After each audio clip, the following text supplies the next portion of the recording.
सब कुछ छोड़ दिया। तू मुझे नेक औलाद अता फरमा जो तेरी बंदगी करे। और अल्लाह ने उनकी दुआ कबूल फरमाई। उन्हें हजरत इस्माइल और हजरत इसहाक जैसे बेटे अता किए जो खुद नबी बने और जिनकी नस्ल से अंबिया की रोशनी फैलती गई। तो हमने उसे एक बुर्दबार बेटे की खुशखबरी दी। यूं इब्राहीम अलैहिस्सलाम का सफर हिजरत में भी इबादत बन गया, मुशक्कत में भी शुक्र बन गया। उन्होंने हमें सिखाया कि जब सब कुछ छूट जाए तब भी अल्लाह के साथ ताल्लुक न टूटने दो। साल गुजरते गए। इब्राहीम अलैहिस्सलाम अल्लाह की इताअत में चलते रहे और एक दिन वो घड़ी आई जो इंसानियत की तारीख का सबसे बड़ा इम्तहान थी। हजरत इब्राहीम अलैहिस्सलाम अपने शेरखार बेटे इस्माइल और बीवी हाजरा को अल्लाह के से उस सुनसान जगह पर छोड़ आते हैं। हाजरा ने हैरानी से पूछा, आप हमें इस सुनसान जगह में किसके हुक्म से छोड़कर जा रहे हैं?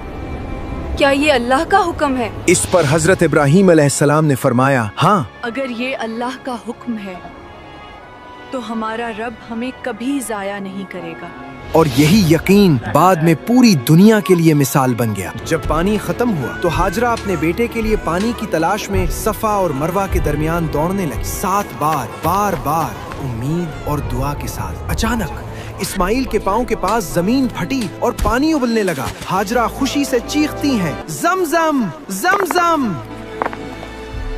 यूं अल्लाह ने इस वादी को जिंदगी दे दी। कई साल बाद इस्माइल अलैहिस्सलाम बड़े हो चुके हैं। एक नौजवान, मजबूत, फरमाबरदार। एक रात हजरत इब्राहीम अलैहिस्सलाम ख्वाब देखा। ये ख्वाब कोई आम ख्वाब ना था, नबियों का ख्वाब वही होता है। फिर जब वो बेटा उसके साथ दौड़ धूप करने की उम्र को पहुंचा तो इब्राहीम ने कहा, है मेरे बेटे, मैं ख्वाब में देखता हूँ कि मैं तुझे ज़िबा कर रहा हूँ, तो बता तू क्या कहता है? उसने कहा, अब्बा जान, जो हुक्म आपको दिया जा रहा है वो कीजिए। अगर अल्लाह ने चाहा तो आप मुझे सब्र करने वालों में पाएंगे। आपने आहिस्ता से अपने बेटे को बुलाया और फरमाया, बेटा इस्माइल, मैंने ख्वाब देखा है कि मैं तुम्हें अल्लाह के लिए ज़िबा कर रहा हूँ, तुम क्या कहते हो? इस्माइल अलैहिस्सलाम ने मुस्कुराकर जवाब दिया, मगर आंखों में आंसू हैं। अब्बा जान, आप वो हुक्म पूरा कीजिए, इंशाअल्लाह आप मुझे सब्र करने वालों में पाएंगे।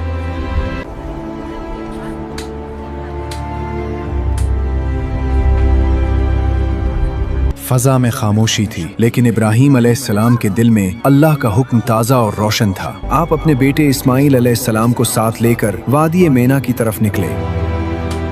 इब्राहीम इतना अजीम काम कैसे कर सकता है? अगर वो कामयाब हो गया तो मेरी पूरी चालाकी बर्बाद हो जाएगी। मुझे हर हाल में उन्हें रोकना होगा, वरना मेरा सब कुछ खत्म हो जाएगा। चाहे मुझे कुछ भी करना पड़े, मैं उनको ये कुर्बानी करने नहीं दूंगा।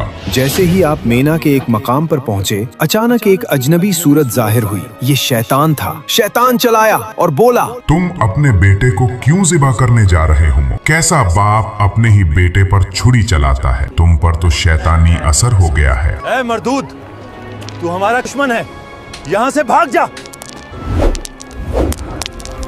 ये वो जगह है जो आज जुमरे औला कहलाती है। इब्राहीम अलैहिस्सलाम और इस्माइल अलैहिस्सलाम आगे बढ़ रहे थे। रास्ते में नौजवान इस्माइल अलैहिस्सलाम मुतमईन थे। वो जानते थे कि वालिद अल्लाह का हुक्म पूरा कर रहे हैं। इसी जगह शैतान दोबारा जाहिर हुआ। इस बार वो इस्माइल अलैहिस्सलाम के करीब आया। शैतान ने कहा, ए इस्माइल, तुम्हारा बाप तुम्हें कत्ल करने जा रहा है, भाग जाओ, वो तुम पर छुरी चलाएगा। हज़रत इस्माइल अलैहिस्सलाम ने मजबूत आवाज में कहा, अगर ये अल्लाह का हुक्म है तो मैं इस पर राजी हूँ।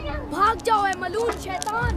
शैतान दूसरी बार भी चीखता हुआ भाग गया। ये मकाम आज जुमरे वस्ता कहलाता है। इब्राहीम और इस्माइल दोनों आगे जा चुके थे। शैतान ने अपनी आखिरी चाल चलने का सोचा। अब मैं उनकी माँ के पास जाऊंगा। औरत का दिल नर्म होता है, मैं उसे बहकाऊंगा। मैं उन्हें ये कुर्बानी होने नहीं दूंगा। वो बीबी हाजरा अलैहिस्सलाम के पास गया। उसने कहा, ए हाजरा, तुम्हारा शौहर तुम्हारे बेटे को अल्लाह के हुक्म से ज़िबा करने ले गया है, उसको रोको। माँ हो, उसे बचाओ। बीबी हाजरा अलैहिस्सलाम ने सुना और फिर मजबूत लहजे में फरमाया, अगर ये अल्लाह का हुक्म है तो मैं अपने रब की रजा पर राजी हूँ। फिर उन्होंने भी कंकरियां उठाकर शैतान पर मारी। शैतान तीसरी बार भी जख्मी और मायूस होकर भाग गया। ये मकाम आज जुमरा उक़बा कहलाता है। जब दोनों वादिये मुना पहुँचे तो हजरत इब्राहीम अलैहिस्सलाम रुके और इस्माइल को देखा, दिल लरस गया, मगर ईमान बोला, ये अल्लाह का हुक्म है, इसे पूरा होना है। इस्माइल ने कहा, अब्बा जान, मेरे हाथ पाँव बांध दे, मेरा चेहरा जमीन की तरफ कर दे, कहीं आपका हाथ ना कांप जाए। बाबा जाद,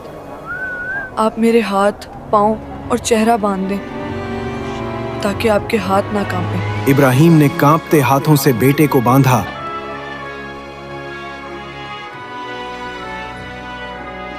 जमीन पर लिटाया और आंखों से आंसू बह पड़े। इब्राहिम ने छुरी उठाई, दुआ की, अल्लाहुम्मा तक़ब्बल मिन्नी, और छुरी गर्दन पर रखी। उस वक्त छुरी रुक गई क्योंकि अल्लाह ने उससे काटने की सलाहियत खत्म कर दी। आसमान पर एक अजीम नूर नमूदार हुआ, तेजी से जमीन की तरफ उतरा। वो जिब्रील अमीन थे और उनके साथ जन्नत का मींढा था। रिवायत है कि वो अजीम, खूबसूरत और ताकतवर मींढा खास उसी कुर्बानी के लिए जन्नत में महफूज रखा गया था। कई मुफस्सिरीन कहते हैं ये वही मींढा था जो हाबील ने अल्लाह की राह में कुर्बान किया, इसीलिए उसे ज़ुबाह अजीम कहा गया। फिर जब दोनों ने अल्लाह के हुक्म को तस्लीम कर लिया और इब्राहिम ने उसे पेशानी के बल लिटा दिया और हमने आवाज दी, ए इब्राहिम, तूने ख्वाब को सच कर दिखाया। हम नेकी करने वालों को इसी तरह बदला देते हैं। और हमने एक अजीम ज़बीहा उसके बदले दे दिया। जिब्रील ने कहा, ए इब्राहिम, ये मींढा इस्माइल के बदले है। अल्लाह ने तुम्हारी कुर्बानी कबूल कर ली। इब्राहिम ने अल्लाह के नाम पर मींढे को ज़ुबह किया और यूं वो अजीम कुर्बानी मुकम्मल हुई जिसने क़यामत तक के लिए ईमान और इताअत की मिसाल कायम कर दी। अल्लाह ने साबित कर दिया उसे न खून चाहिए न गोश्त, अल्लाह को दिल का तकवा चाहिए। इब्राहिम और इस्माइल ने सजदा किया। ये शुक्र का सजदा था, रहमत का सजदा, और कुर्बानी का सबक हमेशा के लिए कायम हो गया।